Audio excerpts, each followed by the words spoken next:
does that, the complete compression could be done in just a single month. He told him to go back to the academy and return in 1 month. He had to use this time to completely compress his magical power. After that, he would teach him some practical applications of the compressed light magic. Master Dai had always considered him a genius mage, but now he knows that he's also a genius teacher. Zhang said that he's the genius here. This made him kind of angry, and he jokingly beat him. He told him to meditate properly and left the place. Zhang thought to himself that Master D was a bit harder to deal with when compared to the old devil, Teacher Xu, of course. From that moment on, Zhang had only one goal, to compress the magical energy that had gathered. All the time he was doing that, he was only taking breaks for food and the bathroom. When he gets tired, he sleeps and new light elements fill his body, which he again compresses. Repeating this process on and on had formed a solid golden ball in his body. Since this ball has reached its limit of growth, he cannot compress the energy anymore, meaning he cannot collect any more light elements. It could be the second bottleneck he is facing. So Jin, after a long sleep, had awoken in his body and absorbed some of the light energy. This made the golden ball circulate around his body. Zhang went back to Mater D and told him that he had completely condensed all the magical power that he had and formed a solid golden ball. He told him that this ball would prove beneficial for his advanced studies. Master Day asked him if he knew about the highest state of magical power in a mage's body. Zhang didn't know about it, so Master D told him. He said that the strongest magi have 6 transparent golden orbs in their bodies. He asked how many orbs he had. Master Day told him that he has 1 transparent golden orb. Every mage has an orb, but their powers differ. Mages with 6 transparent orbs are only found in ancient legends. He gave this task to Zhang as his future goal.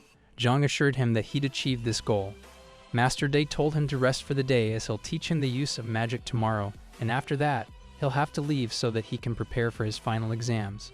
Later that night, Zhang summoned Xiao Jin, as he hadn't seen him in a very long time. Zhang summoned Xiao Jin and was shocked to see him, as he had grown much more than he had expected. There were 2 horns on his head, and he also started talking. Xiao Jin told Zhang that he was the same Xiao Jin from before. Zhang asked him how he had gotten so big, and he told him that they are connected with each other, and since his magic had improved a lot recently, both of their bodies have been growing. Zhang told him how much he missed him, and Xiao Jin said the same. Zhang also apologized to him for what had happened earlier. The next day, Master D told Zhang that he only had 7 days to learn here. After that, he had to leave for exams. For starters, he wanted him to know about the theory of advanced magic. He asked him if he knew how to use advanced magic. Zhang was not sure about it, and asked him if that was being cast the same as other types by chanting spells. This is where he was wrong. Master Dai showed him an example of breaking a big rock into 2 by just making a hand gesture. Zhang was shocked to see this. Master D told him that he was able to do this because he had a very high knowledge and understanding of magic, and because of that he was able to do it by just thinking about the element itself. The Du Qi, fighting Kai, slash that he had used just now was a lot like that of a magic one, and because of this he was able to do what usually warriors do with their weapons. Zhang was also a bit terrified, as he had decided not to provoke the teacher, or it would be bad for him. Master Day said that they'll go through all these details of controlling elements once their exams end. He left the topic there and started teaching him the spells that he wanted to teach him. 7 days later, Zhang had reached the academy. He was introduced again. I'm the class, and Meiki told him that he knows he was taken as the dean's disciple. He told him that he was also taken as a disciple of the vice dean. The teacher asked everyone to sit down and announced the rules for the end-of-term competition. The teacher explained the following rules. The use of magical beasts is forbidden. The top 100 students will have free winter holidays while others have to study. Matchups for the exam will be made by drawing lots. Before the lots were drawn, students were divided into groups of 10. They'll only advance to the next round if they get 5 or more wins. Deliberately injuring the opponent, getting knocked out, hitting the barrier, or admitting defeat will cause the student to lose the match. If the results are not clear, then the referee will step in. Champions and runners-up of the 5th year will get direct admission into the Royal Advanced Magic Academy. If a student challenges the winner and wins, he'll get the same benefits. Each champion and runner-up will get 150 diamond coins respectively. If a challenger of a lower class manages to beat a champion or runner-up of an upper class, he'll receive double rewards. With these rules, the class ended. While they were walking in the hallway, the second-year representative approached Zhang and asked him why he hadn't been coming to the classes. He told him that he had become the pride of the second year, as no one had ever remained in front of Hai for that long. He wished him luck for the exams. Both Meiki and Zhang had forgotten about him. Meiki asked Zhang what he meant by what he, the representative, had said. Zhang didn't understand that either, but he warned Meiki to remain cautious of him as he's a very strong opponent. On their way, Meiki asked Zhang if he would tell him what the dean had taught him, but he refused, saying that it was a secret. After some time, Zhang saw Hai and Hai Yu. He gave them a cold look. Hai wanted to apologize, and he did apologize for what had happened to his magical beast, but Zhang gave him a chilling stare and walked past him, saying that he'd meet him in the arena and this time he wouldn't lose. When they crossed them, Meiki fell for Zhang's cold attitude towards Hai. They reached the rooms where Zhang was ready to sleep. He started meditating. He knew that everyone else in the academy had been meditating to increase their power for the exam. While he was about to sleep, he heard a voice. It was Master D's voice. He was calling him outside. He said that he's waiting in the fields outside the academy building. Zhang went into the fields and met Master Di. He asked him why he was looking for him. To this, Master D didn't say anything and started inspecting Zhang. He said that a student of his could not remain this shabby. He wanted to give him a new outfit. From his collection, he took out a magic robe that had been given to him by his master, and now he had passed it to Zhang. Zhang confirmed that he was really giving it to him. It seemed a little big from the outside, but when Master D insisted on trying it out, it fitted perfectly. The two stones that were gilded into it were still glowing. Master D told him that the robe changes size according to the wearer. Zhang loved the robe. The master told him to do well in the exam. At the drawing grounds, Zhang got lot 11-4, which meant that he's in the 11th group as the 4th member. Meiki saw him and got charmed by his new clothes. Changed by Zhang's magic robe, Meiki became curious to know, from where did he get that? He asked Zhang about it, and he told him that his teacher, Master Dai, had given it to him. Meiki also wanted something unique and beautiful like this, so he went to his teacher to get something for himself too. Soon the announcement for the beginning of the exam occurred, and all the participants were asked to enter the stage. Zhang was matched with Tian Feng Yang, the Class B, with a major in wind magic. They both introduced each other, and the battle began. Tian used his strongest spell to create a violent tornado and attack Zhang. But Zhang declared that he could not win with a spell of that level. He used the spatial magic to create a portal leading to nothing but vacuum and sucked in the violent tornado that Tian had created. The spectators were surprised to see the use of spatial magic as an offense. Tian had lost all hope. Zhang asked him if he would like to continue the match, but he refused, saying that he'd defeat him next time, but for now he admitted defeat. All the other matches ended in the same manner. Most of the opponents forfeited the matches with just a single attack, and some didn't even wait for that. When all of it was done, the last challenger arrived on the stage. He was a boy with messy hair bangs under his eyes and untidy clothes. He looked familiar to him. Zhang introduced himself, but he didn't even care for it and started the match with a very strong fire-type spell. Zhang was trying to protect himself from that attack using an incomplete light shield. Seeing that his magical power was not sufficient to defeat Zhang, that kid started burning his own life force in order to strengthen his attack. Everyone was shocked, as burning one's life force results in a shorter lifespan. Giving up on enough life force can turn normal attacks into level 7 magic spells. Zhang knew that if he let that kid do what he wanted, then his loss in this match would be inevitable. He got serious and requested the light elements to help him by covering the earth in light. He produced a shield that covered him from all sides and prevented any effect of his attack. The body of that kid was not able to handle the toll of the burned life force. He fell to his knees while coughing blood. Zhang used healing magic on him, and the medical unit took him to the infirmary. The referee declared that Zhang had won the match and had secured first place in the 11th group, where Charlie Oat had secured second place. Zhang appreciated Charlie's battle spirit. He went to Master D's house, where he was angry at children for carelessly using life magic. Zhang calmed him by saying that they'd know more about it in the future. He also said that no second-year student would dare challenge him, as he had shown them his powerful level 7 spell. Zhang told him that he didn't want to use it, but he was forced to do it. His magic orbs are still not stable, and he's working on them. In the next round, everything went as Master Day said. No one wanted to fight against Zhang, and without doing anything, he came in the top 4 of the second-year students along with Maki, Woki, and a girl from Class D majoring in water magic.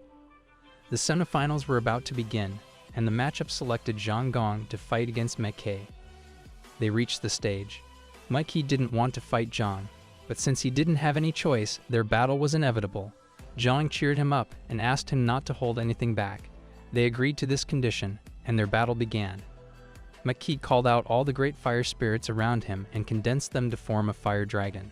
On the other side, Zhang had also sought help from the light elements and asked them to form a light shield to block Maki's attack. Maki told him that he was going to use his ultimate attack now. Zhang was surprised to know that Maki had another powerful attack under his sleeve, as his current attack was also at a level to be called an ultimate attack. Maki pulled out a fiery magic staff from his robe. Master D was shocked to see that staff, as it was the fire god's wrath. Master D was angry at the Vice Dean, as he's the one who gave Maki the angry fire god's staff.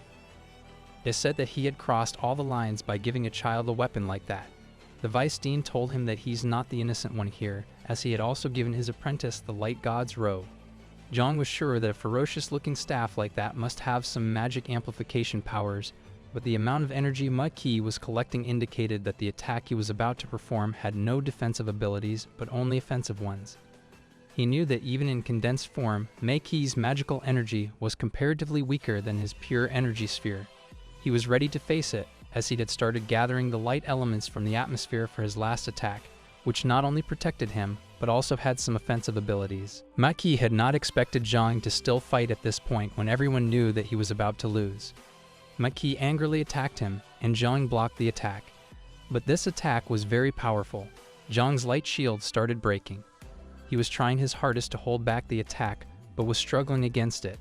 Just then, the magic stone on Zhang's robe started glowing. Master Dai ordered him to pour all of his remaining magic energy into the stone on his robe. Zhang did the same. He poured out all the magic energy he had into the magic stone. His light shield shattered, but he deflected the attack with the aura of light elements created around him because of the magic stone. A spiritual explosion occurred, which ended all the offensive magical energy. Zhang was tired, and so was Maki. He was on the ground and was feeling proud to lose to him, while fighting against him at his full potential. Zhang told him that the progress that he, Maki, had made was much faster than anyone could imagine, and by the next fight, there'd be a very high possibility that he would beat him. With that final interaction between them, Zhang Gong was declared the winner of this round. He went back to Teacher D and told him that the fight had concluded, but he didn't listen to him and asked him if he had gotten any injuries or not. But he suddenly changed his mood and jokingly told him that winning against Maki is not a big deal as he's already at a lower level than him. He took him back to heal him. Zhang woke up the next day, and the first thing that he heard was that Maki had lost his match pretty miserably. He asked about the details, and his roommate told him that a girl in Class D used some special type of water magic that completely covered Maki, and because of that, he was not able to use any magic and lost to her. Zhang was still not able to digest what Maki had lost. His roommate told him that the match ended miserably for Maki, and he should not let something like that happen to him as it would drain the reputation of their class. Zhang went to Teacher Dai to learn more about the situation. When he saw him, the teacher said that he was expecting him to come, as the news of Maki losing to some second-year student is not a small thing. Zhang asked him about the details and the tips for not letting him fall into a similar fate.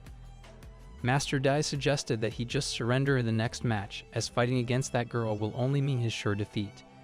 Zhang was shocked to hear these words coming from his teacher. He asked him about her sure powers. Master D told him that the girl from Class D majors in water magic and is the little sister of Hai Rai. Her name was Hai Shuik Singh.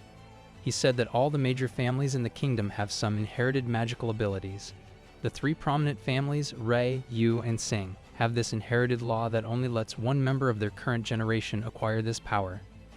This magic always consumes the user's 1/3 magic power, which means that they can only use it 3 times until their magic powers replenish. This spell is called the Uncertain Storm, which seals away the victim's magic for a whole day. If Zhang got hit by this, he would not only lose the match, but also become unable to play other matches. He said that as long as she could use Uncertain Storm, no student in the academy could defeat her. Master Day said that he will not force him to win, but he also does not want him to lose shamefully. He asked him to go back and start reading a book about female wizards. The next day, Zhang had to fight Hai Shui. Mikey was not there, as he was feeling low because of his loss. They reached the arena, where Master Dai, for the last time, advised Zhang to keep his guard up. Zhang saw his opponent and got charmed for a moment because of her innocent looks. The judge called him to the stage to let the match begin. Zhang greeted her, introducing himself, but only got a greeting in return. He knew that he should act fast if he wants to win, and if he doesn't, then the odds will be against him. Hai Shui was not moving her eyes from Zhang, but as soon as she blinked, he teleported right behind her and attacked her with a light arrow. She reflexively blocked the attack with a water shield, but Zhang teleported again. This time, he started moving in every possible direction to confuse her so that she would make some mistake and give him an opening to attack her. As soon as Zhang got an opening, he fired a light arrow which hit her on the arm. He stopped for a moment to see if he got the hit or not, but instead saw Hai Shui's face full of anger. She gave him a death stare, which made Zhang dizzy. He was struggling to maintain his balance. This had happened because this little girl possessed not only one but two of the Xing family's 3 big skills. Along with the Uncertain Storm, she also has the Water Dragon chant, which she used on Zhang. Without wasting any other moment, she used the Uncertain Storm on him to drain his magic power in order to win the match. Zhang was caught in the sharp misty winds, which were rapidly sucking out his magic power. He was already unable to sense the magical spirits around him. In his last moments of remaining consciousness, he saw Xiao Jin coming out of his chest. Zhang also didn't know why Xiao Jin had come out, as he was sealed away. He was having severe pain in his head, but only his cries of agony were heard out of the misty cocoon covering him. Confused on the other side, Hai Shui wondered why Zhang was in pain, as her ultimate attack, the Uncertain Storm, only stuns the opponent and seals away their magic powers. There's no other offensive attribute in this attack that could hurt Zhang. She was also prepared for any kind of sly trickery that he could use while fooling her by getting attacked by the Uncertain Storm, but the truth was that he was really caught in it and couldn't do anything else there. Master D was also worried sick about him, as this was completely unexpected behavior from Zhang that he was just seeing. Just then, piercing the cover of the Uncertain Storm, Zhang came out of it while his body was hovering in the air. His upper dantian was shining brightly. On reaching a certain height, he opened his eyes and broke his magic seal. Hai Shui, along with Master D, got shocked. Both of them have their own distinct reasons.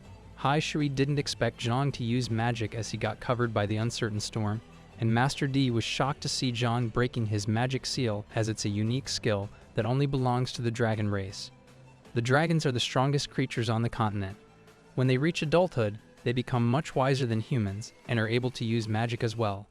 But at present, only 300 living dragons are left in this world, and all of them are more than 1,000 years old. Since they are found in such a limited number, their existence has become a myth in itself. It's nearly impossible to make a relationship with a dragon work, as in order to make that work, the dragon being questioned must consider the human as his equal in all aspects and terms of life. Zhang slowly descended back to the ground and became normal. He regained his consciousness and suddenly became invisible, which startled Hai Shui. He teleported behind her and was about to attack her legs. With his attack launched, Hai Shui jumped behind to dodge it and thus got thrown off the stage. Throwing Hai Shui out of the arena, Zhang had made his comeback in the form of the least preferred method of winning. He knew about that and was also feeling ashamed of himself. He wished that the teachers would have stopped the match, but that didn't happen. Metki came to him and congratulated him for his win. But Zhang was completely worn out by now. He collapsed on the ground and fell asleep. The medical unit came and helped him. In his dreams, he saw himself riding a dragon, but it was not a comfortable journey for him, as the mane of that dragon was rough and pointy. He didn't like it at all and suddenly woke up. He found himself at Master D's house. The teacher came to him and asked if he was feeling okay. He told him that everything was fine with him, and he got a bit tired because of the battle. He asked the teacher about the reason for taking him here instead of putting him in his own room. Master Day asked him how he managed to break the magical seal during his battle with Hai Shui. That's the only reason I brought him here with me, so that he could learn more about me and the magic seal. Zhang told him that he didn't know how he did that either. Even he didn't know about the magical seal break. Master D wanted him to be able to understand the feat that he had achieved, as it's not just a normal thing for an intermediate student to perform such an advanced magic technique.